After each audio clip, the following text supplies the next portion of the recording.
I never thought I would share something like this publicly, but here we are. I guess I'm just trying to process and get over what happened and move on as soon as possible because this thing shattered me mentally and physically. I work in a healthcare center as a registered dietitian. That's where I met Jules. My GF of 3 years. She worked there as a receptionist. I got instantly attracted to her because of her humble and polite behavior. Not only that, she was way smart to be a receptionist.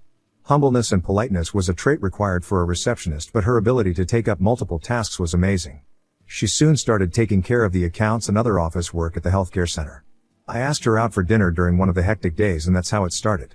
Knowing her, I got to know Jules was a very bright student and brilliant academically, but due to her family issues, she couldn't complete her education. Her father was an addict and her mother was hardly present. Jules had to take care of her sibling and household chores while her mother slogged 2 jobs to feed 4 children. Jules couldn't pursue college because she had to take up jobs to support her family. I felt so bad and wanted to help her because she deserved to become what she always thought as a child, and so I decided to fund her college and help her with the college expenses. She denied taking any help from me and said that she would save and have it of her own. She had been working for 5 years, and looking at her savings rate, it wasn't a realistic plan at all. This was not her fault at all because she had to send a substantial amount of her salary to her house. After a lot of analyzing and discussing, she agreed. Last autumn she started college and she moved to the college dorm, which was in the adjacent city. We have met only twice after her college, during her holidays, and she was happy to get back to studies after so many years. During her last semester break, she visited me. This time she told me about her worries, that she was not able to fit in the college society and was left out because she didn't have as many resources as other girls. I asked her not to worry about things like that and to focus on her academics. She immediately got annoyed at me for not understanding how embarrassing it is sometimes when all her friends head out for a night out, but she couldn't because she cannot afford it. She said it was not just about one odd night but a regular thing. Her friends and classmates wore the latest fashion while she felt outdated. Ever since she started college, she became very body conscious and tried hard to fit in with the so-called college society norms. I assured her that I was able to understand her feelings, but advised her that instead of feeling it in this way, she should be grateful that she was in college and now would be able to earn better jobs. Her situation makes sense as she never had those lifestyles or stuff as a kid and was completely abandoned, so it was her complete right to live her life, but I find her behavior rather immature. She should have understood that her situation was not like others who were parents funded. To cheer her up, I took her out to one of the most happening cafes in the town. Jules saw a few of her college mates and asked me to go somewhere else. I asked her what's wrong if they see us together, but she held my hand tightly and told me that she was not wearing a proper dress and that she didn't want any of them to see her like that. I got really frustrated at her behavior but didn't say a word that might hurt her and left the cafe. This was just not one incident. She's getting more into materialistic and superficial stuff. She has also been acting too rebellious and unpredictable these days. Day by day, her desires were getting out of my pocket, and it's not like I didn't have money, but her actions were rather immature. The money that I gave her for emergency funds, she started wasting it on useless things. Now, if I refuse her for anything, it leads her to have an extreme emotional breakdown and victim play of calling herself a poor and unlucky woman, which I hated the most about her personality. No matter how much I loved her, I would never disagree with the fact that it was straight emotional manipulation, and even when I was doing everything for her, she didn't really appreciate it. She always played a victim card on me, which melted my heart and led me to do things that made me uncomfortable doing so. After the argument, there were still a few days left for her college to start, but she left, giving me the false excuse that she was in need of money and wanted to do a side hustle. I asked her not to waste her strength earning for stupid things, to make good use of her time, and to do her best academically. I also asked her to not lose focus on the important thing that she always dreamed of. She again got annoyed at me for not understanding her point of view, so I asked her to do whatever she wanted. She blamed me for not letting her live the life. I had to remind her that I was funding money for her education and not for her lifestyle. She started crying and told me that I was looking down on her for being poor and not privileged enough like me. I apologized and asked her to stay, but she didn't and left the same night. I'm a very private, introverted person and stay off the addiction to social media. So was Jules. Earlier she used to be so busy in her life with work and household chores that she didn't have time for mindless social media scrolling, but after getting into college, she has become addicted to following trends and being part of a fast-paced society, and being a social butterfly was one of them. The other day I got a call from Jules for immediate help that she needs money to participate in a science competition. I got really happy and asked her to tell me the amount, which I would send right away. She told me it was $500, and I stopped thinking for a minute. I have also participated in a science competition, but they never asked for such a huge amount for a science competition. I tasked her with telling me why she needed this amount of money and told her not to lie. She remained silent and hung up the call. I called her again and again, but she didn't respond, and my irritation was above the bar. Her attitude was unbearable, and instead of being grateful and appreciative, she was making me feel like I was not doing enough for her. Even though she was the person who was continuously lying and hiding things, she made me feel like I was the culprit. Her attitude is making me anxious. Earlier, we used to call and FaceTime each other regularly, but after that fight, she didn't call or text me for many days. I decided not to call or text her this time and wait for her to do so, and if she didn't I would visit her at the college. After a week, I got a text from her saying she was busy with her assignments and that she would call me at night. I stayed up until late in the night, waiting for her to call, but she didn't. A few days later, I got a text from my school friend Jacob, who is from the same city as Jules' college. He said he was at a party last weekend and there were many people from my girlfriend's university. He said he saw a woman at the party who looked like Jules, but it was too dark and she was drunk and with a guy, so he didn't approach her. That really sparked my curiosity, so I asked him if he had any pictures. It was indeed Jules, wearing a very inappropriately revealing dress, drolling over a guy, drunk. It felt so disgusting to see her like that because she never touched alcohol.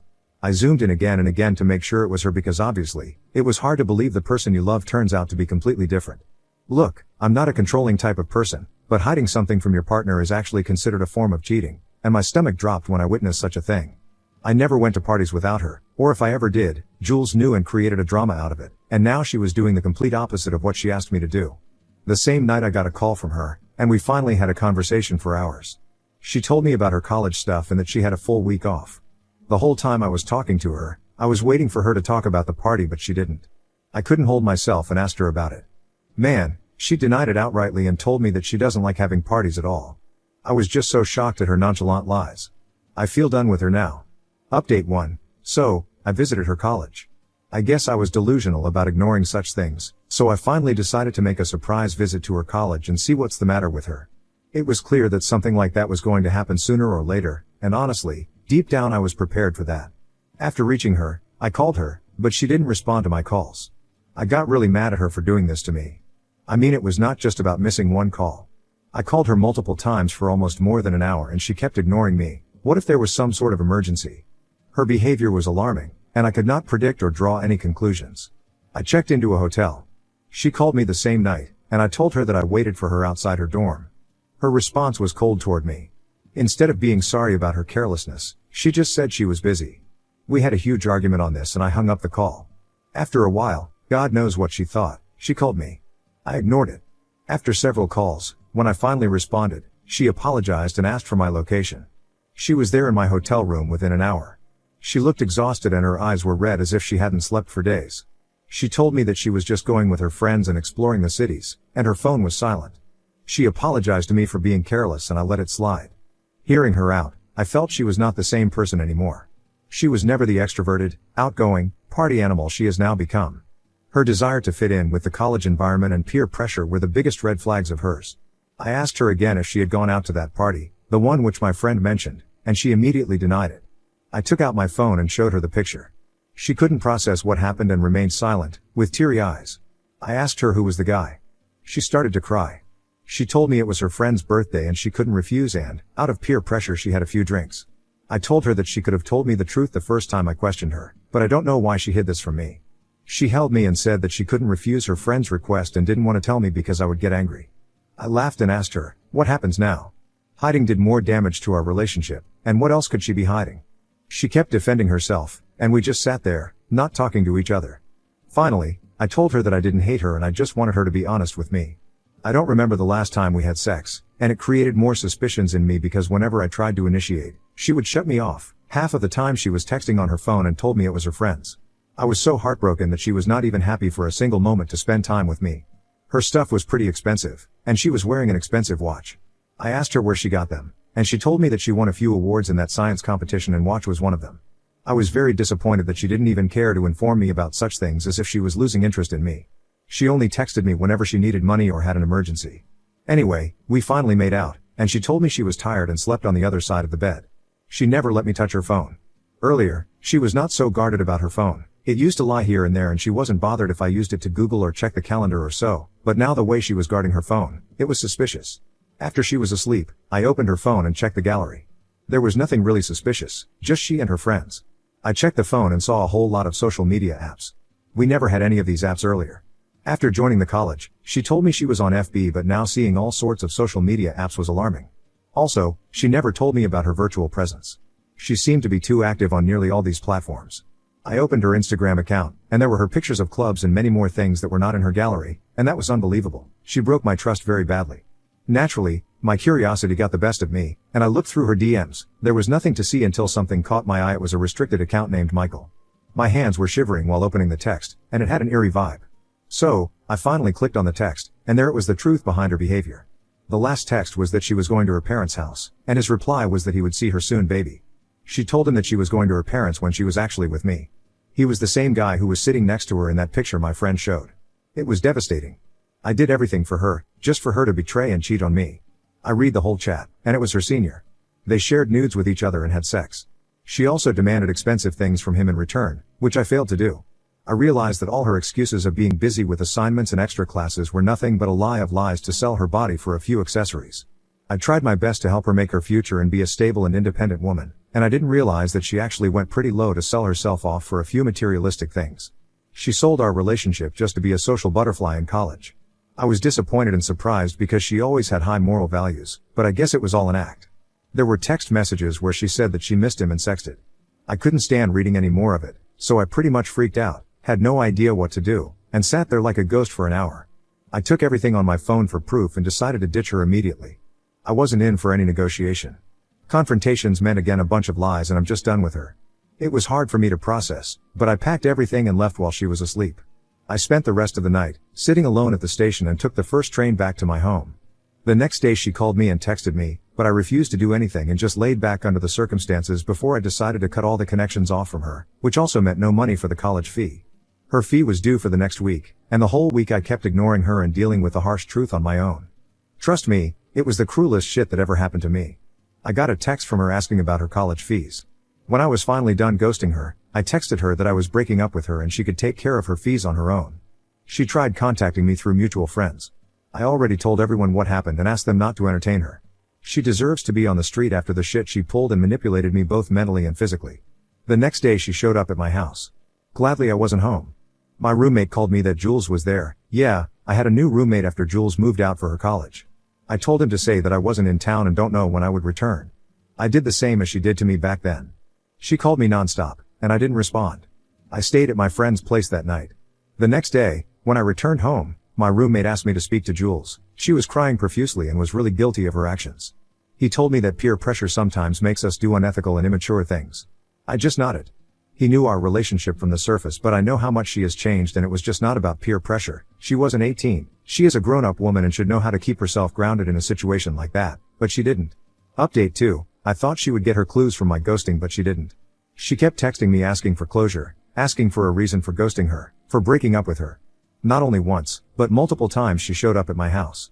Sometimes, when I used to be at home, I didn't answer the door and left her standing outside, but she didn't deter.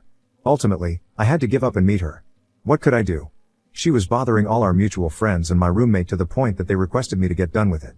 I called her, and the way she responded seemed like she had just placed her finger on the answer button waiting for my call. It made me laugh at the realization of how she used to ignore my calls. As soon as she heard my voice, she started crying and pleading with me not to do this. She started with those classic lines of "I couldn't live without you, I had dreamt about our future, you cannot ruin this," and all that. I told her to cut the crap out because I'm no longer falling for her fake emotions. I told her I was done being her ATM. She considered me as the source of her money and nothing else. She acted confused and asked me what was I saying. I told her that she could continue with Michael as he was providing her with better amenities than I was. After hearing his name, she went silent. She said there was a misunderstanding and pleaded to meet me once. She said, "Let's sit and sort this out." That sounded hilarious to me. I was like, "Babe, I'm done sorting out with you. I'm out of your way, you can do whatever you want with your life and your body." She tried her last bet of manipulating me using her victim card. She said that, if you cut me off, I would never be able to graduate from the college. I said, "Fine by me. Not my problem anymore." I hung up the call. She called me a couple of times after that, but she stopped bothering my friends and roommate after that. It's been more than a month since then, and I'm NC with her since I ghosted her, and I plan to remain so. I'm just moving on with my life and don't think about her anymore. Update 3. Thanks for all the support. I'm in a much better place mentally. I have moved on. I took a solo trip to the mountains last month and it gave me a lot of mental peace. This is going to be a super mini update. Yesterday was my friend's engagement party. There I got to catch up with other friends, some of them mutual to Jules. I got to know that Jules had dropped out of college and she was back in the city working as a receptionist at some small office. It wasn't shocking because I knew that would happen. Looked like it was all just for fun with Michael, and when he was done, he moved on. He is a 20yo rich lad, what else do you expect him to do? Marry her and pay for her college fees. She got what she deserved. She bargained her future for temporary adrenaline and expensive items just to show off and come cool in front of her college peers. Now on to the next story. Story 2. My cheating ex-wife left me for her high school boyfriend, but they're still shunned when they visit our small hometown. My wife and I were born and raised in the same small town. I was a few years older than her, so we didn't interact until both of us were finished with college and had moved back. She had just come back after finishing school. The two of us bumped into each other in the grocery store and struck up a conversation.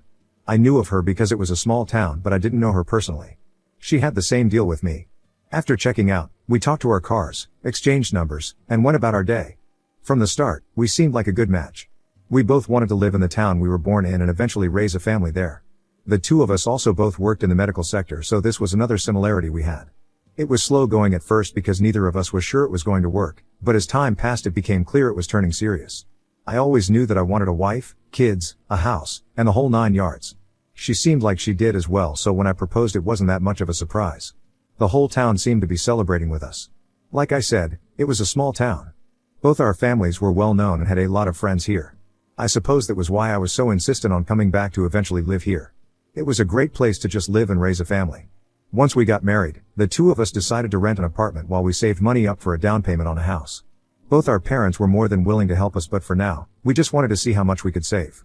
I might seem like I'm coming off as straightforward and practical, but I did love my wife very much. I'd never meshed with someone like I did her, and I assumed she felt the same. For the first 2.5 years of marriage, things were going great. It was around this time, however, that I noticed my wife getting rather short with me. She'd snap at me about things that normally didn't bother her before, and it was a little startling. I thought she might have been dealing with some stuff at work, so I gave her a little time. After 6 months the attitude started to change. My wife seemed happy and giddy again, though then something else started to pop up.